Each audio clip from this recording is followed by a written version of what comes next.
ایک article 140A ہے جس پر ہماری حلیف جماعت MQM کا ہمیشہ سے اصرار رہا ہے اور وہ ہمارے بھی دل کے بہت قریب ہے، کیونکہ ہم سمجھتے ہیں کہ اس ملک میں جب تک مؤثر فعال بلدیاتی ادارے قائم نہیں ہوں گے، جمہوریت کا ڈھانچہ نہ مکمل ہوگا، نہ مضبوط ہوگا اور نہ ہی اس میں پوری طرح عوام کی شراکت ہو سکتی ہے۔ تو ہم نے MQM کے ساتھ ایک معاہدہ اور یادداشت الیکشن سے پہلے دستخط کیے تھے کہ ہم مل کر پاکستان کے آئین میں ایسی ترمیم لانے کے لیے کام کریں گے جس سے کہ بلدیاتی اداروں کو کانسٹیٹیوشنل پروٹیکشن حاصل ہو، اور ہم نے آج ان کو دوبارہ یقین دلایا ہے کہ ہم اس وعدے پہ قائم ہیں، اور یہ جو مجوزہ آئینی ترمیم ہے جو ہی یہ پاس ہوگی اس کے فوراً بعد ہم جو MQM نے مسودہ دیا ہے اس کے اوپر ان کے ساتھ مل کر دیگر جماعتوں کے ساتھ کنسنسس کے لیے کام شروع کریں گے اور کوشش کریں گے کہ جلد از جلد ہم بلدیاتی اداروں کے لیے آئینی ترمیم کے ذریعے کانسٹیٹیوشنل پروٹیکشن حاصل کر لیں، اور اس پر مسلم لیگ نون پوری طرح MQM کے ساتھ کمیٹڈ ہے۔ دوسری چیز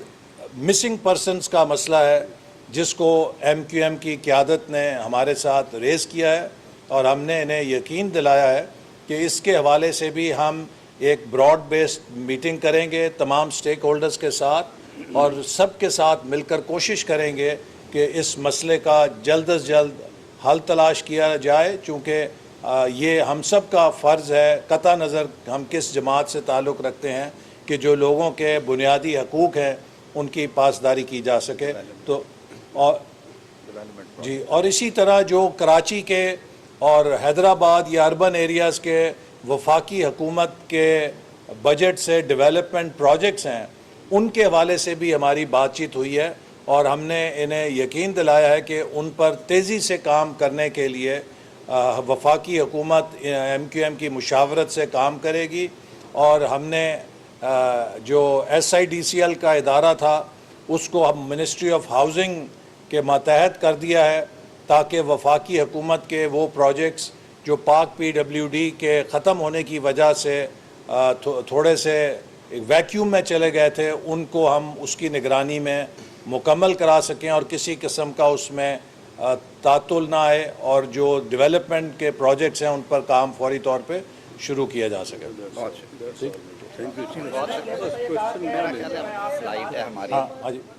منصوبہ بندی احسن اقبال اور خالد مقبول صدیقی میڈیا سے گفتگو کر رہے تھے۔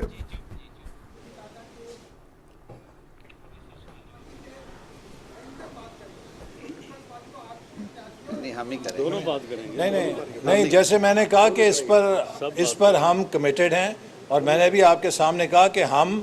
MQM کے ساتھ مل کر پاکستان کی تمام پارٹیز کے ساتھ بات کر کے ایک براڈ بیسڈ کنسنسس بنائیں گے، چونکہ یہ چیز ایک کسی بھی ڈیموکریٹ کے لیے آرٹیکل آف فیتھ ہے کہ جب تک 3 ٹیئر سٹرکچر جو کہ ہمارا آئین ڈیفائن کرتا ہے وہ مضبوط نہیں ہوگا، پاکستان میں جمہوریت بھی مضبوط نہیں ہو سکتی۔ یہ ہے کہ MQM نے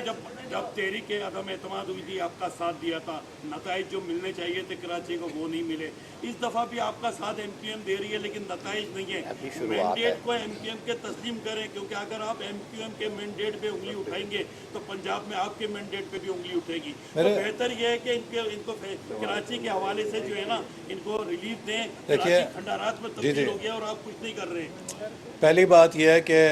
ہم MQM کے مینڈیٹ کا آپ کو کس نے کا احترام نہیں کرتے، ہم تو بھرپور احترام کرتے ہیں، اور اسی لیے ہمارے یہ حلیف ہیں اور ہمارے بہت قابل قدر حلیف ہیں، تو اس میں کوئی ایسی بات نہیں کہ MQM کے مینڈیٹ کا احترام نہیں کیا جاتا۔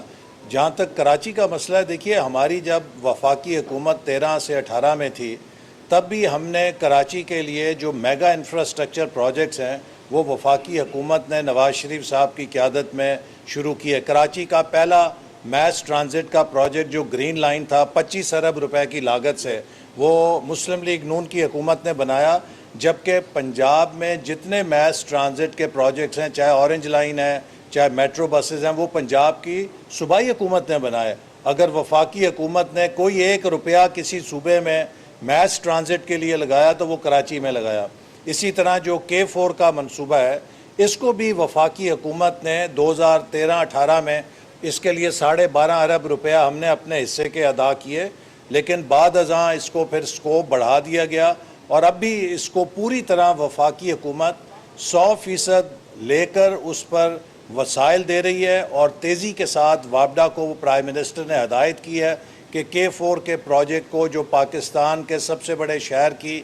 بیسک نیڈ ہے پانی کی، وہ پوری 100% وفاقی حکومت اپنے فنڈ سے مکمل کر رہی ہے۔ تو اس لیے